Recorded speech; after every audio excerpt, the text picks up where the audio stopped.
ಬದುಕು ನಿಧಾನವಾಗಿ ಪಾಠ ಕಲಿಸುತ್ತೆ. ನಿನ್ನತನವನ್ನು ಅಡವಿಟ್ಟು ಯಾರನ್ನೂ ನೀನು ಪ್ರೀತಿಸುವ ಅಗತ್ಯವಿಲ್ಲ, ಏಕೆಂದರೆ ಇಲ್ಲಿ ಯಾರೂ ಯಾರಿಗೂ ಅನಿವಾರ್ಯರಲ್ಲ. ಹೇಗಿದ್ದೀರಾ ಎಲ್ಲರೂ? Welcome back to Tejas Raj vlog. ಇವತ್ತು ನಾನು ಮಾರ್ನಿಂಗ್ ಎದ್ದ ತಕ್ಷಣವೇ ಒಂದು ಹೇರ್ ಪ್ಯಾಕ್ನ ರೆಡಿ ಮಾಡ್ಕೊಳ್ಳೋಣ ಅಂತ ಹೇಳಿ ಮಾಡ್ಕೊತಾ ಇದ್ದೀನಿ. ಅದಕ್ಕೋಸ್ಕರ ನಾನಿಲ್ಲಿ 1 ಕಪ್ ಮೊಸರನ್ನ ತೊಗೊಂಡಿದ್ದೀನಿ, ಮತ್ತು ಒಂದು 2 ಆಮ್ಲನ ತೊಗೊಂಡಿದ್ದೀನಿ, ಸ್ವಲ್ಪ ಕರಿಬೇವು ಮತ್ತು ಸ್ವಲ್ಪ ಮೆಂತ್ಯ ಮತ್ತು ಜೇನುತುಪ್ಪನ ತೊಗೊಂಡಿದ್ದೀನಿ. ನಾನಿಲ್ಲಿ ಆಮ್ಲನೆಲ್ಲ ಹೆಚ್ಕೊಂಡು ಮಿಕ್ಸಿ ಜಾರ್ ಒಳಗಡೆ ಹಾಕ್ಕೋತಾ ಇದ್ದೀನಿ. ಮತ್ತು ತೊಗೊಂಡಿರೋ ಕರಿಬೇವು ಮತ್ತು ಮೆಂತ್ಯ ಸೀಡ್ಸು ಮತ್ತು ತೊಗೊಂಡಿರೋ ಹನಿನೂ ಕೂಡ ಸೇರಿಸ್ಕೊಂಡು ನಾನು ನುಣ್ಣಗೆ ಪೇಸ್ಟ್ ಥರ ಮಾಡ್ಕೊತಾ ಇದ್ದೀನಿ. ಅದಕ್ಕೆ ಸ್ವಲ್ಪ ಕರ್ಡ್ನ ಹಾಕ್ಕೊಳ್ಳಿ, ನೀರೇನು ಹಾಕ್ಕೊಳ್ಳೋದಕ್ಕೆ ಹೋಗ್ಬಿಡಿ. ಅದ್ರ ಬದಲು ತೊಗೊಂಡಿರೋವಂಥ ಕರ್ಡ್ನ ಸ್ವಲ್ಪ ಹಾಕ್ಕೊಂಡು ನುಣ್ಣಗೆ ಪೇಸ್ಟಾಗಿ ರುಬ್ಕೊಳ್ಳಿ. ನುಣ್ಣಗೆ ರುಬ್ಕೊಂಡಿಲ್ಲ ಅಂದರೆ ತರಿ ತರಿ ಇದ್ದಾಗ ಅದು ಹೇರ್ನಲ್ಲಿ ಹಾಗೆ ಉಳಿದ್ಬಿಡುತ್ತೆ. ಹಾಗಾಗಿ ಸ್ವಲ್ಪ ಆದಷ್ಟು ನುಣ್ಣಗೆ ರುಬ್ಕೊಳ್ಳಿ. ನೋಡಿ, ಈ ಥರ ಆದಮೇಲೆ ಅದನ್ನು ಉಳಿದಿರೋ ಮೊಸರೊಳಗಡೆ ಎಲ್ಲ ಸೇರಿಸ್ಕೊಂಡು ಚೆನ್ನಾಗಿ ಮಿಕ್ಸ್ ಮಾಡ್ಕೊಳ್ಳಿ. ಇದನ್ನು ಅಪ್ಲೈ ಮಾಡ್ಕೊಳ್ಳೋದಕ್ಕೂ ಮುಂಚೆ ನೀವು ಹೇರನ್ನು ನೀಟಾಗಿ ಕೂಮ್ ಮಾಡ್ಕೊಂಡು ಆದಮೇಲೆ ಅಪ್ಲೈ ಮಾಡ್ಕೊಳ್ಳಿ. ನಾವಿಲ್ಲಿ ಕರ್ಡ್ನ ಏನಕ್ಕೆ ಬೆಳೆಸ್ಕೊತಿದ್ದೀವಿ ಅಂದರೆ, ಕರ್ಡ್ನಲ್ಲಿ ಆ್ಯಂಟಿ ಇನ್ಫ್ಲಮೇಟರಿ ಮತ್ತು ಆ್ಯಂಟಿ ಮೈಕ್ರೋಬಿಯಲ್ ಪ್ರಾಪರ್ಟೀಸ್ ಇರೋದ್ರಿಂದ ನಮ್ಮ ಡ್ಯಾಂಡ್ರಫ್ನ ಟ್ರೀಟ್ ಮಾಡೋದಕ್ಕೆ ಮತ್ತು ಸ್ಕಾಲ್ಫ್ ಇನ್ಫೆಕ್ಷನ್ನ ಕಡಿಮೆ ಮಾಡೋದಕ್ಕೆ ಹೆಲ್ಪ್ ಮಾಡುತ್ತೆ. ಇನ್ನು ಆಮ್ಲ ತೊಗೊಂಡಿದ್ದೀವಿ. ಆಮ್ಲ ಹೇರನ್ನು ಫಾಸ್ಟಾಗಿ ಗ್ರೋ ಮಾಡೋದಕ್ಕೆ ಹೆಲ್ಪ್ ಮಾಡುತ್ತೆ ಮತ್ತು ಹೇರನ್ನು ಸ್ಟ್ರೆಂಥನ್ ಆಗೋದಕ್ಕೆ ಹೆಲ್ಪ್ ಮಾಡುತ್ತೆ. ಇನ್ನು ಮೆಂತ್ಯ ಬಂದು ಡ್ಯಾಂಡ್ರಫ್ನ ಕಡಿಮೆ ಮಾಡೋದ್ರ ಜೊತೆಗೆ ನಮ್ಮ ಹೇರ್ ಫಾಲ್ನೂ ಸಹ ಕಂಟ್ರೋಲ್ ಮಾಡುತ್ತೆ. ಕರಿ ಲೀವ್ಸು ನಮ್ಮ ಹೇರ್ ಫಾಲ್ನ ಕಂಟ್ರೋಲ್ ಮಾಡಿ ಫಿಝಿನೆಸ್ನೂ ಸಹ ಕಡಿಮೆ ಮಾಡುತ್ತೆ. ಹನಿ ಇದರಲ್ಲಿ ನ್ಯಾಚುರಲ್ ಮಾಯಿಶ್ಚರೈಸರ್ ಪ್ರಾಪರ್ಟೀಸ್ ಇರೋದ್ರಿಂದ ಹೇರನ್ನು ಶೈನ್ ಆಗೋದಕ್ಕೆ ಹೆಲ್ಪ್ ಮಾಡುತ್ತೆ. ಹಾಗಾಗಿ ಇದನ್ನು ಅಟ್ಲೀಸ್ಟ್ ವೀಕ್ಲಿ 2 ಟೈಮ್ಸ್ ಹಾಕ್ಕೊಳ್ಳಿ. ಇದನ್ನು ಹಾಕ್ಕೊಂಡ್ರೆ ನಿಮ್ಮ ಹೇರ್ ಹೆಲ್ದಿಯಾಗಿರೋದಕ್ಕೆ ಹೆಲ್ಪ್ ಮಾಡುತ್ತೆ. ಅದಾದಮೇಲೆ ನಾನಿಲ್ಲಿ ರಂಗೋಲಿ ಎಲ್ಲ ಹಾಕಿ ರೆಡಿ ಮಾಡಿಕೊಂಡು ಅದಾದಮೇಲೆ ಅಡುಗೆ ಮನೆಗೆ ಬಂದು ನಾನಿಲ್ಲಿ ಒಂದು ಸೌತೆಕಾಯಿ ಡಿಟಾಕ್ಸ್ನ ಮಾಡ್ಕೊತಾ ಇದ್ದೀನಿ. ಅದಕ್ಕೋಸ್ಕರ ನಾನಿಲ್ಲಿ ಒಂದು ಅರ್ಧ ಸೌತೆಕಾಯಿನ ತೊಗೊಂಡಿದ್ದೀನಿ, ಮತ್ತು ಒಂದು 2 ಕಾಳುಮೆಣಸು, ಉಪ್ಪು, ಕೊತ್ತಂಬರಿ ಸೊಪ್ಪು ಮತ್ತು ಒಂದು 2 ಹನಿ ನಿಂಬೆಹಣ್ಣಿನ ಜ್ಯೂಸನ್ನು ಸಹ ಸೇರಿಸ್ಕೊಂಡು ಎಷ್ಟು ಬೇಕೋ ಅಷ್ಟು ನೀರನ್ನು ಹಾಕ್ಕೊಂಡು ನೀವು ನುಣ್ಣಗೆ ಪೇಸ್ಟ್ ಮಾಡಿಕೊಂಡು ಅದನ್ನು ಸ್ಟೇನ್ ಮಾಡಿಕೊಂಡ್ರೆ ನಮ್ಮ ಸೌತೆಕಾಯಿ ಜ್ಯೂಸ್ ರೆಡಿ ಆಗುತ್ತೆ. ಇದು ವೆಯ್ಟ್ ಲಾಸಿಗೆ ತುಂಬಾ ಒಳ್ಳೆಯದು. ಇದರಲ್ಲಿ ವಾಟರ್ ಕಂಟೆಂಟ್ ಜಾಸ್ತಿ ಇರೋದ್ರಿಂದ ನಮ್ಮ ವೆಯ್ಟ್ ಲಾಸ್ನ ಮ್ಯಾನೇಜ್ ಮಾಡೋದಕ್ಕೆ ತುಂಬಾ ಹೆಲ್ಪ್ ಮಾಡುತ್ತೆ. ಅದಾದ ತಕ್ಷಣ ಇಲ್ಲಿ ನಾನು ಇವತ್ತು ಬೆಳಗ್ಗೆ ತಿಂಡಿಗೆ ಪನ್ನೀರ್ ಪುಲಾವ್ ಮಾಡ್ಕೊಳ್ಳೋಣ ಅಂತ ಹೇಳಿ ಪನ್ನೀರ್ನೆಲ್ಲ ಹೆಚ್ಕೊತಾ ಇದ್ದೀನಿ. ನಾನಿಲ್ಲಿ ಒಂದು 100 ಗ್ರಾಮಷ್ಟು ಪನ್ನೀರನ್ನ ತೊಗೊಂಡಿದ್ದೀನಿ. ಈ ಪನ್ನೀರು ನಮ್ಮ ಒಂದು ಹೆಲ್ತಿಗೆ ತುಂಬಾ ಒಳ್ಳೆಯದು. ಇದರಲ್ಲಿ ಪ್ರೋಟೀನ್ ಜಾಸ್ತಿ ಇರೋದ್ರಿಂದ ಫ್ರೀಕ್ವೆಂಟಾಗಿ ಅಂದರೆ ವೀಕ್ಲಿ 1 ಟ್ವೈಸ್ ಆದರೂ ತೊಗೊಂಡ್ರೆ ತುಂಬಾ ಒಳ್ಳೆಯದು. ಯಾರೆಲ್ಲ ನಾನ್ ವೆಜ್ನ ತಿನ್ನಲ್ಲ ಅವರು ಇದನ್ನು ಚೆನ್ನಾಗಿ ತೊಗೋಬೋದು, ಅವರ ಹೆಲ್ತಿಗೆ ತುಂಬಾ ಒಳ್ಳೆಯದು. ಅದಾದಮೇಲೆ ನಾನಿಲ್ಲಿ ಒಂದು 4ರಿಂದ 5 ಹಸಿಮೆಣಸಿನ್ಕಾಯಿನ ತೊಗೊಂಡು ಅದನ್ನು ಉದ್ದುದ್ದಕ್ಕೆ ಹೆಚ್ಕೊತಾ ಇದ್ದೀನಿ. ಅದನ್ನು ಹೆಚ್ಕೊಂಡಾದಮೇಲೆ ಒಂದು ದಪ್ಪ ಈರುಳ್ಳಿನ ತೊಗೊಂಡು ಆ ಈರುಳ್ಳಿನೂ ಸಹ ನಾನು ಉದ್ದುದ್ದಕ್ಕೆ ಹೆಚ್ಕೊಂಡು ಇಟ್ಕೋತಾ ಇದ್ದೀನಿ. ಅದಾದಮೇಲೆ ನೋಡಿ, ಇಲ್ಲಿ ನಾನಿಲ್ಲಿ ಬೀನ್ಸನ್ನು ತೊಗೊಂಡು ಬೀನ್ಸನ್ನೆಲ್ಲ ಸೋಸ್ಕೊಂಡು ಅದನ್ನು ನನಗೆ ಯಾವ ರೀತಿ ಬೇಕೋ ಆ ರೀತಿ ನಾನು ಕಟ್ ಮಾಡ್ಕೋತಾ ಇದ್ದೀನಿ. ನಿಮಗೆ ಯಾವ ರೀತಿ ಬೇಕೋ ಆ ರೀತಿ ಕಟ್ ಮಾಡ್ಕೊಳ್ಳಿ. ಇದೇ ರೀತಿ ಕಟ್ ಮಾಡ್ಕೋಬೇಕು ಅನ್ನೋದು ಏನಿಲ್ಲ. ಅದಾದಮೇಲೆ ನಾನಿಲ್ಲಿ ನವಿಲು ಕೋಸನ್ನು ತೊಗೊಂಡು ಅದ್ರ ಸಿಪ್ಪೆನೂ ಸಹ ತೆಕ್ಕೊಂಡು ಅದನ್ನು ನಾನಿಲ್ಲಿ ನನಗೆ ಹೇಗೆ ಬೇಕೋ ಹಾಗೆ ಉದ್ದುದ್ದಕ್ಕೆ ಕಟ್ ಮಾಡಿ ಇಟ್ಕೋತಾ ಇದ್ದೀನಿ. ನಾನು ಯೂಶ್ವಲಿ ಇದೇ ರೀತಿ ಕಟ್ ಮಾಡ್ಕೋತೀನಿ ಪಲಾವ್ಗೆ.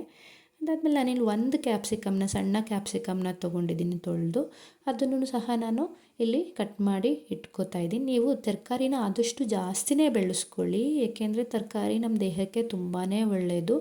ಹಾಗಾಗಿ ಅದಾದಮೇಲೆ ನೋಡಿ, ಇಲ್ಲಿ ನಾನಿಲ್ಲಿ ಒಂದು ಕ್ಯಾರೆಟ್ನ ತೊಗೊಂಡು ಅದನ್ನು ಸಿಪ್ಪೆ ಎಲ್ಲ ತೆಗೆದು ಅದನ್ನು ಸಹ ನಾನಿಲ್ಲಿ ಕಟ್ ಮಾಡಿ ಇಟ್ಕೋತಾ ಇದ್ದೀನಿ.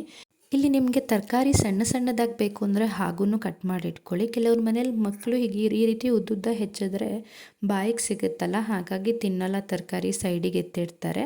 ಹಾಗಿರೋರು ಸಣ್ಣ ಸಣ್ಣದಾಗೇನೆ ಹೆಚ್ಚಿಟ್ಕೊಳ್ಳಿ, ಆಗ ಮಕ್ಕಳು ತೆಗ್ದಿಡಲ್ಲ, ಸೈಡಲ್ಲಿ ತಿನ್ಕೊಬಿಡ್ತಾರೆ. ಹಾಗಾಗಿ ಅದಾದಮೇಲೆ ನಾನಿಲ್ಲಿ ಒಂದು 2 ಟೊಮೆಟೊನ ತೊಗೊಂಡು ಅದನ್ನು ದಪ್ಪ ದಪ್ಪದಾಗೆ ಕಟ್ ಮಾಡ್ಕೊತಾ ಇದ್ದೀನಿ. ನಾನೆಲ್ಲಿ ಸಣ್ಣಗೆ ಕಟ್ ಮಾಡ್ಕೊತಾ ಇಲ್ಲ, ಯಾಕೆಂದರೆ ತರಕಾರಿನಲ್ಲಿ ಬೇಗ ಬೆಂದೋಗ್ಬಿಡುತ್ತೆ ಟೊಮೆಟೊ. ಹಾಗಾಗಿ ಅದಾದ ತಕ್ಷಣ ನಾನಿಲ್ಲಿ ಪುದೀನ ಮತ್ತು ಕೊತ್ತಂಬರಿ ಸೊಪ್ಪನ್ನು ತೊಗೊಂಡು ಅದನ್ನು ತೊಳೆದಿಟ್ಕೊಂಡಿದ್ದೆ, ಅದನ್ನು ಸಹ ಸಣ್ಣದಾಗಿ ಹೆಚ್ಚಿ ಇಟ್ಕೊಂಡಿದ್ದೀನಿ.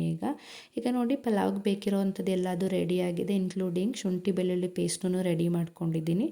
ಅದಾದಮೇಲೆ ನೋಡಿ ಇಲ್ಲಿ ನಾನಿಲ್ಲಿ ಒಂದು ಕುಕ್ಕರ್ನ ಬಿಸಿಗಿಟ್ಟು ಕುಕ್ಕರ್ ಬಿಸಿ ಆದಮೇಲೆ ಒಂದು 2-3 ಸ್ಪೂನಷ್ಟು ತುಪ್ಪನ ಹಾಕೋತಾ ಇದ್ದೀನಿ. ನಿಮಗೆ ಬೇಕು ಅಂತಂದರೆ 1 ಸ್ಪೂನ್ ತುಪ್ಪ, ಅದಕ್ಕೆ ಇನ್ನೊಂದು 2 ಸ್ಪೂನ್ ಎಣ್ಣೆನ ಸೇರಿಸ್ಕೊಳ್ಳಿ. ಅದು ತುಪ್ಪ ಎಲ್ಲ ಕಾದಾದಮೇಲೆ ನೀವು ಪಲಾವ್ ಐಟಮ್ಸ್ನ ಏನು ತೊಗೊಂಡಿರ್ತೀರ ಅದನ್ನೆಲ್ಲದನ್ನು ಹಾಕಿ ಒಂದು ಸಲ ಮಿಕ್ಸ್ ಮಾಡ್ಕೊಳ್ಳಿ ನೀಟಾಗಿ. ಅದು ಸ್ವಲ್ಪ ಫ್ರೈ ಆದಮೇಲೆ ನೀವು ತೊಗೊಂಡಿರೋಂತಹ ಹಸಿಮೆಣಸಿನ್ಕಾಯಿನೂ ಸಹ ಸೇರಿಸ್ಕೊಳ್ಳಿ. ಹಸಿಮೆಣಸಿನ್ಕಾಯಿನ ಸೇರಿಸ್ಕೊಂಡು ಅದನ್ನು ಸ್ವಲ್ಪ ಹಿಂಗೆ ಕೈ ಆಡ್ಕೊಳ್ಳಿ. ಅದಾದಮೇಲೆ ಈರುಳ್ಳಿನೂ ಸಹ ಸೇರಿಸ್ಕೊಂಡು ಮಿಕ್ಸ್ ಮಾಡ್ಕೊಳ್ಳಿ. ಈರುಳ್ಳಿ ಸ್ವಲ್ಪ ಟ್ರಾನ್ಸ್ಪರೆಂಟ್ ಬರ್ತಿದೆ ಅನ್ನೋ ಟೈಮಲ್ಲಿ ನೀವು ಶುಂಠಿ ಬೆಳ್ಳುಳ್ಳಿ ಪೇಸ್ಟನ್ನು ಹಾಕ್ಕೊಳ್ಳಿ. ಈ ಟೈಮಲ್ಲಿ ಹಾಕ್ಕೊಂಡ್ರೆ ನಿಮಗೆ ತಳ ಹಿಡಿಯೋಲ್ಲ, ಹಾಗಾಗಿ ಮುಂಚೆನೇ ಹಾಕಿದ್ರೆ ತಳ ಹಿಡಿದು ಬಿಡುತ್ತೆ ಶುಂಠಿ ಬೆಳ್ಳುಳ್ಳಿ ಪೇಸ್ಟು. ಹಾಗಾಗಿ ಈ ಟೈಮಲ್ಲಿ ಹಾಕ್ಕೊಂಡು ಚೆನ್ನಾಗಿ ಮಿಕ್ಸ್ ಮಾಡ್ಕೊಳ್ಳಿ ಹಸಿ ವಾಸನೆ ಹೋಗೋವರೆಗೂ. ಅದಾದಮೇಲೆ ನಾನಿಲ್ಲಿ ಸ್ವಲ್ಪ ಹಸಿ ಬಟಾಣಿನ ಸೇರಿಸ್ಕೊಂಡು ಅದನ್ನು ಸಹ ನೀಟಾಗಿ ಫ್ರೈ ಮಾಡ್ಕೊತಾ ಇದ್ದೀನಿ. ನೆಕ್ಸ್ಟು ನಾನಿಲ್ಲಿ ತೊಗೊಂಡಿರೋಂಥ ತರಕಾರಿ ಎಲ್ಲದನ್ನು ಹಾಕ್ಕೋತಾ ಇದ್ದೀನಿ. ಕ್ಯಾಪ್ಸಿಕಮ್ ಒಂದನ್ನು ಬಿಟ್ಟು ಕ್ಯಾರೆಟು, ಬೀನ್ಸು ಮತ್ತು ನವಿಲುಕೋಸನ್ನು ಫಸ್ಟಿಗೆ ಸೇರಿಸ್ಕೊತಾ ಇದ್ದೀನಿ. ಅದನ್ನು ಸೇರಿಸ್ಕೊಂಡು ನೀಟಾಗಿ ಮಿಕ್ಸ್ ಮಾಡ್ಕೋಬೇಕು. ಇದು ಸ್ವಲ್ಪ ಬೇಯೋದಕ್ಕೆ ಟೈಮ್ ತೊಗೊಳುತ್ತೆ, ಹಾಗಾಗಿ ಇದನ್ನು ಫಸ್ಟ್ ನಾನು ಹಾಕ್ಕೋತಾ ಇದ್ದೀನಿ.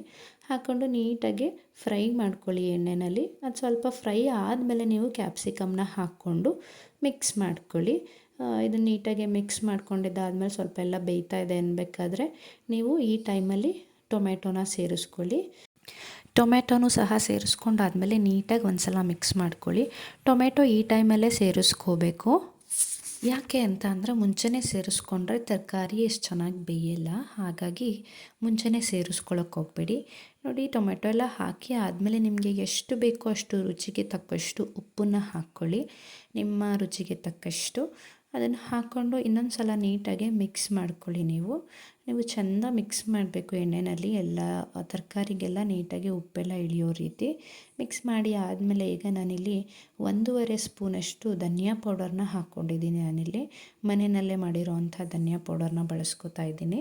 ಧನಿಯಾ ಪೌಡರ್ನೂ ಸಹ ಹಾಕಿ ಆದಮೇಲೆ ಇನ್ನೊಂದು ಸಲ ನೀಟಾಗಿ ಮಿಕ್ಸ್ ಮಾಡ್ಕೊತಾ ಇದ್ದೀನಿ. ನೋಡಿ ಈ ರೀತಿ ಮಿಕ್ಸ್ ಮಾಡ್ಕೊಂಡಿದ್ದಾದಮೇಲೆ ನಿಮಗೆ 1 ಲೋಟ ಅಕ್ಕಿಗೆ 2 ಲೋಟ ನೀರಂತೆ ನೀವು ಎಷ್ಟು ಲೋಟ ಅಕ್ಕಿ ತೊಗೊಂಡಿರ್ತೀರೋ ಅಷ್ಟನ್ನು ಹಾಕ್ಕೊಳ್ಳಿ. ಇಲ್ಲಿ ನಾನಿಲ್ಲಿ 2 ಲೋಟ ಅಕ್ಕಿ ತೊಗೊಂಡಿದ್ದೆ, ಹಾಗಾಗಿ 4 ಲೋಟದಷ್ಟು ನೀರನ್ನು ಹಾಕಿ ಇಡ್ತಾಯಿದ್ದೀನಿ. ನಾನಿಲ್ಲಿ ಹಾಕಿ ಆದಮೇಲೆ ಇನ್ನೊಂದು ಸಲ ಮಿಕ್ಸ್ ಮಾಡಿಬಿಟ್ಟು ಲಿಡ್ಡನ್ನು ಕ್ಲೋಸ್ ಮಾಡೋದಕ್ಕೆ ಹೋಗಬೇಡಿ. ಅದು ಸ್ವಲ್ಪ ಕುದಿ ಬರಲಿ. ಅಷ್ಟರಲ್ಲಿ ನಾನಿಲ್ಲಿ ತೊಳೆದಿಟ್ಟಿರೋ ಪಾತ್ರೆ ಇತ್ತು, ಅದನ್ನೆಲ್ಲ ಜೋಡಿಸ್ಕೊಬಿಡೋಣ ಅದು ಕುದಿಯೋ ಅಷ್ಟರಲ್ಲಿ ಅಂತ ಹೇಳಿ ಜೋಡಿಸ್ಕೊತಾ ಇದ್ದೀನಿ. ನಾನಿಲ್ಲಿ ಬೆಳಗ್ಗಿಂದ ಟೈಮ್ ಅಂತೂ ತುಂಬಾ ಬ್ಯುಸಿ ಇರುತ್ತೆ ನಂದು, ಏಕೆಂದರೆ ಕೆಲಸಕ್ಕೆ ಹೋಗಬೇಕಾಗಿರೋದ್ರಿಂದ ತುಂಬ ಅಂದರೆ ತುಂಬಾ ಹರಿಬರಿ ಇರುತ್ತೆ. ನೋಡಿ ಇಲ್ಲಿ ಅಷ್ಟರಲ್ಲಿ ಎಲ್ಲ ಕುದಿ ಬಂತು. ನಾವು ಮಿಕ್ಸ್ ಮಾಡಿ ನೀರು ಹಾಕಿ ಇಟ್ಟಿದ್ದಂಥದ್ದು ಕುದಿ ಬಂದ ಮೇಲೇ ನೀವು ಏನು ಮಾಡಬೇಕು, ತೊಳೆದಿಟ್ಕೊಂಡಿರುವಂಥ ಅಕ್ಕಿನ ಹಾಕ್ಕೋಬೇಕು. ಹಿಂಗೆ ಮಾಡೋದ್ರಿಂದ ನಿಮಗೆ ಅನ್ನ ಉದ್ದುದ್ರಾಗಿ ಆಗುತ್ತೆ. ಹಾಗಾಗಿ ಇದೇ ರೀತಿಯೇ ಹಾಕ್ಕೊಳ್ಳಿ. ಕೊನೆಯಲ್ಲಿ ನಮ್ಮ ಮೇಯ್ನ್ ಇಂಗ್ರೀಡಿಯೆಂಟ್ ಬಂದು ಪನ್ನೀರು, ಅದನ್ನು ಹಾಕ್ಕೊಳ್ಳಿ. ಪನ್ನೀರನ್ನು ಈ ಟೈಮಲ್ಲಿ ಹಾಕ್ಕೊಳ್ಳೋದ್ರಿಂದ ಅದು ಪುಡಿ ಪುಡಿ ಆಗಲ್ಲ. ಸೊ ಹಾಗೇ ತುಂಬ ಸಾಫ್ಟಾಗಿ ಫುಲ್ಲಾಗಿ ತಿನ್ನೋದಕ್ಕೆ ಚೆನ್ನಾಗಿರುತ್ತೆ. ಹಾಗಾಗಿ ಒಗ್ಗರಣೆಯಲ್ಲೇ ಪನ್ನೀರನ್ನು ಹಾಕ್ಕೊಳ್ಳೋದಕ್ಕೆ ಹೋಗ್ಬಿಡಿ ಯಾವುದೇ ಕಾರಣಕ್ಕೂ. ಈ ಟೈಮಲ್ಲೇ ಅಕ್ಕಿ ಎಲ್ಲ ಹಾಕಿ ಆದಮೇಲೆ ನೀವು ಪನ್ನೀರನ್ನ ಹಾಕ್ಕೊಂಡು ತಿರುಗಿಸ್ಕೊಂಡು ಟೇಸ್ಟನ್ನು ನೋಡಿಕೊಂಡು ಅದಾದಮೇಲೆ ಕುಕ್ಕರ್ ಲಿಡ್ಡನ್ನು ಕ್ಲೋಸ್ ಮಾಡಿ ವಿಷಲ್ ಬರೋದಕ್ಕೆ ಬಿಟ್ಬಿಡಿ. ಸೊ 2 ವಿಷಲ್ ಆದರೆ ಸಾಕಾಗುತ್ತೆ, 3 ಬೇಡ. ಇದಕ್ಕೆ 2 ವಿಷಲಿಗೇನೆ ಆಗೋಗ್ಬಿಡುತ್ತೆ. ನೋಡಿ ಇಲ್ಲಿ ಆಯಿತು ನಮ್ಮ ಪನ್ನೀರ್ ಪುಲಾವು.